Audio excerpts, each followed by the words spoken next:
You got challenges that you're going to run across. I often tell people that race car drivers get a disproportionate amount of the glory when things go well and a disproportionate amount of the blame when things go sideways. Because at the end of the day, the race car driver, I like to say, is only the loose nut behind the wheel, right? That's all we are. We just grab the wheel and we push the pedals. But that race car has got to be right once it leaves the shop. Things can't be falling off it. It's got to be set up properly, handling wise, so that, you know, everything I'm asking it to do, it responds to. So I have to be at one with my team. I have to be a team member. I'm the driver.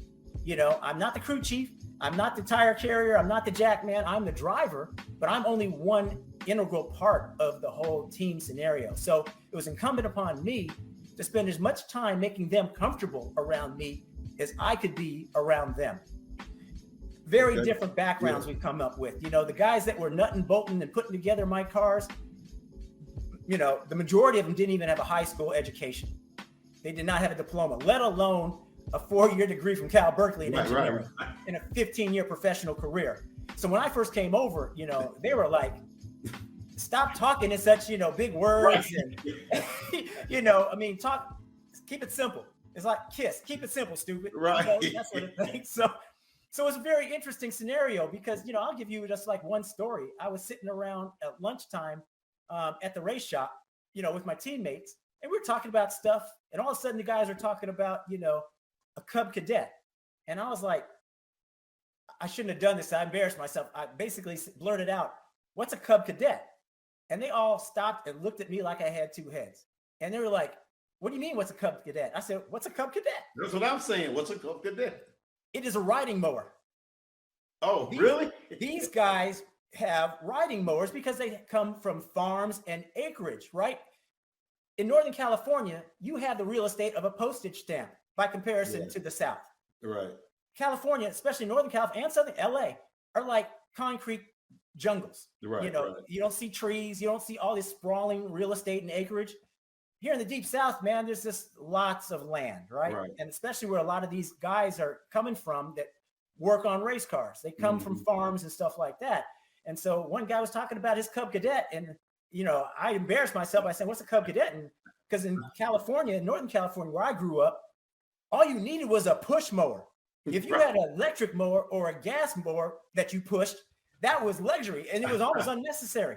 Because the grass was, like I said, you know, a 2x4, you know, a 4x4, you know, there was no grass. So in any event. I mean, I've learned something. Cub Cadet. Okay. Cub so Cadet. I didn't know. I was thinking they was going to say something about, you know, a new person in the military or something, like a rookie of, I mean, you know, your first year in the military. Right. You know. No, that's a riding mower, man. It's a riding mower. And I did not know. So anyway, like I said, that's an extreme example of the differences in culture that they had versus what I had. And so it's like I said, it was really important that they felt comfortable with me because, you know, they didn't know how to act around me. You know, they weren't sure because I spoke differently. I had no Southern drawl. You know, they talk about, you know, we gonna put on the tires and, you know, we're gonna put around a wedge in it and, you know, change air pressure and stuff like that. And I had a hard time understanding what they were saying initially. Yeah. And they were thinking I'm Mr. Prim and Proper, you know. They were thinking I'm wine and cheese, whereas they're beer and pretzels, you know. Their impression of California was everybody lives on the beach because at that time, Baywatch was a popular show. Surfer Boy. Yeah. Hey, it's like, you know, what's it like living on the beach? And I'm like, I don't live on the beach. So anyway, man, that's an extreme example of just how, you know, varied our backgrounds were but what it took, you know, in terms of I really wanted to have it bad if I up and moved 2,500 miles away to an area and a town and a culture I had no experience or exposure with.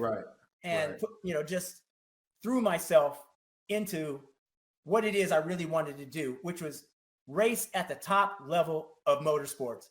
And the NASCAR Cup Series is the top level of motorsports in our country. And I got there. That's why I named my book Winning in Reverse. I didn't do it the traditional way, but I got there. You know, I feel a little stupid myself asking you one of the questions, and I'm going to re-ask this question because I was asking where you dream building, going looking at cars. And I'm assuming now that your car had to be created for you. You couldn't go to like a a lot where they got race cars there and say, this is the one I'm gonna eventually get, because I've never seen a lot like that. So I'm assuming that your car had to be created for you to, when you bought it. And one more question. How did you go about getting, make sure that you like and subscribe and hit the all button and all that kind of stuff, because we're going to have a lot of good interviews on this podcast.